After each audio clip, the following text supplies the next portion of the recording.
Hello students, कैसे हो आप? ठीक हो? मैं बीच में आपकी वीडियो अपलोड ना नहीं कर सकी, तो आज हम स्टार्ट कर रहे हैं साइंस का। मैं आपका ज़्यादा टाइम वेस्ट नहीं करूँगी, हम मेन टॉपिक पे आएंगे। आज मैं आपके सामने शेयर कर रही हूँ साइंस का chapter the reaching the age of adolescence. This is most important chapter है। इसको बिल्कुल भी मिस मत करना, क्योंकि इसका ज़्यादा से ज़्यादा पेपर में पूछा जाता है। टोटल आपको साइंस के 5-6 चैप्टर्स आएंगे, लेकिन उसमें से कोई 3-4 चैप्टर जो मोस्ट इम्पॉर्टेंट हैं, और उसमें से ये है reaching the age of adolescence. Okay, मैं आपको थोड़ा सा ओवरव्यू दे दूँगी कि चैप्टर में है क्या, फिर मैं डिटेल में आपको इम्पॉर्टेंट क्वेश्चन करा दूँगी। ठीक है, तो फर्स्ट तो आपको ये पता होना चाहिए कि एडोलेसेंस की डेफिनेशन, जैसे एडोलेसेंस होती क्या है। लेकिन उससे भी पहले हमारा टॉपिक आता है रिप्रोडक्शन क्या है। तो रिप्रोडक्शन का मतलब ये है कि कोई भी ह्यूमन बींग्स अपने न्यू स्पीसीज़ को क्या देता है, बर्थ देता है। ठीक है, तो अब हम ह्यूमन बींग्स हैं, हमारे क्या हैं कि आगे बेबीज़ हैं, तो वो क्या करते हैं कि हमारी जनरेशन को आगे बढ़ाते हैं, हमारी स्पीसीज़ को क्या करते हैं, सेफ रखते हैं। मतलब हमारी स्पीसीज़ आगे जाएंगी, हमारी डेथ हो जाएगी, फिर वो आगे चलते जाएंगे। ठीक है, तो ऐसे हमारी स्पीसीज़ ज़िंदा रहेंगी। तो रिप्रोडक्शन क्या है, ये हम किसी किस सर्टन एज तक कर सकते हैं। अब ऐसा तो है नहीं है, तो इसका कोई प्रोसेस रहता है। रिप्रोडक्शन कैसे होती है? ठीक है, हमारी बॉडी के अंदर कुछ ऐसे ऑर्गन्स होते हैं, जो चीज़ होते हैं, जो रिलीज़ करते हैं। जैसे न्यू बेबी होता है, तो ये भी कोई एज होती है। आफ्टर 40 या 45 कोई भी वूमेन है, तो वो क्या करती है, एक बेबी को बर्थ नहीं दे पाती है। एक मेल जो है वो भी क्या कर पाता है कि ओल्ड एज में उसको प्रॉब्लम्स आती हैं रिप्रोडक्शन में। ठीक है, तो रिप्रोडक्शन की डेफिनेशन आपने अच्छे से कर लेनी है। अब क्या होता है, अब नेक्स्ट जो है, देखो मैंने आपके सामने कुछ कुछ जो पॉइंट्स हैं उनको डबल टिक लगाए हैं। जो डबल टिक लगाए हैं आपने सिर्फ वही पढ़ने हैं, इम्पॉर्टेंट।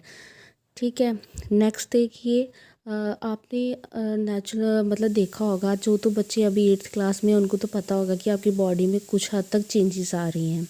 जैसे आपकी बॉडी में आपकी आवाज़ में डिफरेंस आ रहा है, तो कोई भी बच्चा होगा जब वो 10 साल या 11 साल का होगा, तो उसकी बॉडी में थोड़ी चेंजेस आना स्टार्ट हो जाती है।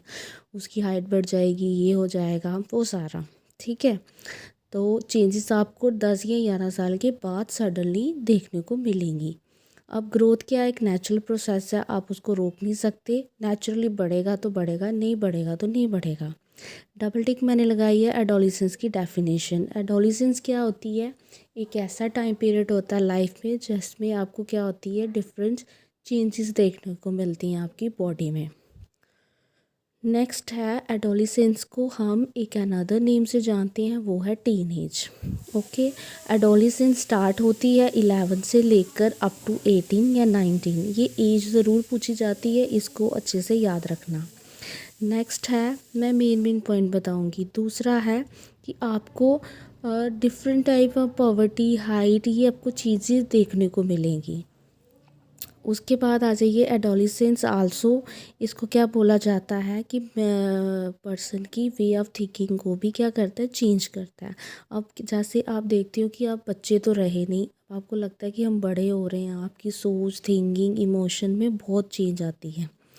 उसके बाद कीजिए सेकेंडरी, क्या होता है कि आपके सेकेंडरी सेक्सुअल करैक्टरिस्टिक्स, आप ऐसे बोल सकते हो कि आपकी बॉडी पे काफ़ी चेंजेस आएंगी। ठीक है, रोमांस या वो चीज़ें, प्यार व्यार, वो सब आपकी इमोशंस क्रिएट होना स्टार्ट हो जाते हैं, हार्मोन्स वर्क करना स्टार्ट हो जाते हैं। दूसरा, आपको changes occurring at the adolescence are control by hormones. ठीक है, सबस्टांस रिलीज होता है, फीमेल में अलग से होगा, मैन में अलग से होगा। ठीक है, इसमें इतना ही करना, उसके आगे चलिए। उसके बाद हम करेंगे, इस पॉइंट में ज़्यादा इम्पोर्टेंट है। सबसे पहले आपको एंडोक्राइन ग्लैंड क्या होता है। ठीक है, इसमें क्या होता है, does not have any duct. Okay, और दूसरे में आप डक्टलेस ग्लैंड्स होते हैं। फिर उसके बाद आपने डक्टाइल, ये जो ग्लैंड्स होते हैं ये प्योर करते हैं secretion directly into the circulatory system, हमारा जो ब्लड होता है उसमें करते हैं, जो सेंडिंग करते हैं टारगेट सेल तक। नेक्स्ट, आपने क्या करना, सिक्रेशन ऑफ एंडोक्राइन ग्लैंड, उसको हम क्या बोलते हैं, हार्मोन। ये छोटे छोटे आपको वन वर्ड में आ सकते हैं। टेस्टिस जो होते हैं वो मेल्स की ऑर्गन्स होती हैं, आपको बस इतना याद करना रखना है, ठीक है।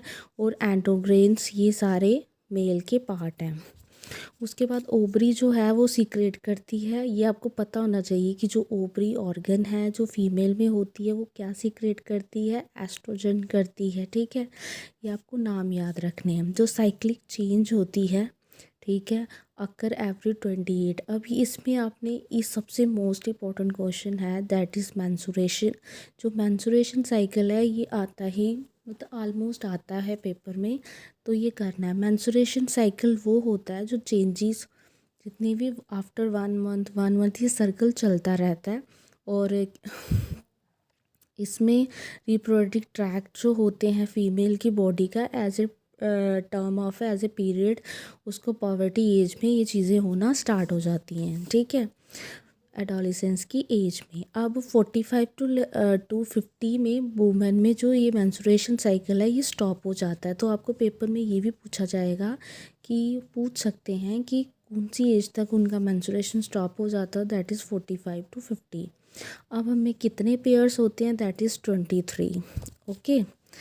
आपको बस इतना याद रखना है। The changes from the larva to doctor adult, जैसे ही आप क्या होते हो अडल्ट में जाते हो उसको मेटाफॉरविसिस बोला जाता है, ठीक है। The physical and the mental wellbeing of the individual discuss as the, ये वैसे करो इतना ज़्यादा नहीं है, जो मैंने आपको बोल दिया वो इम्पोर्टेंट है, ठीक है।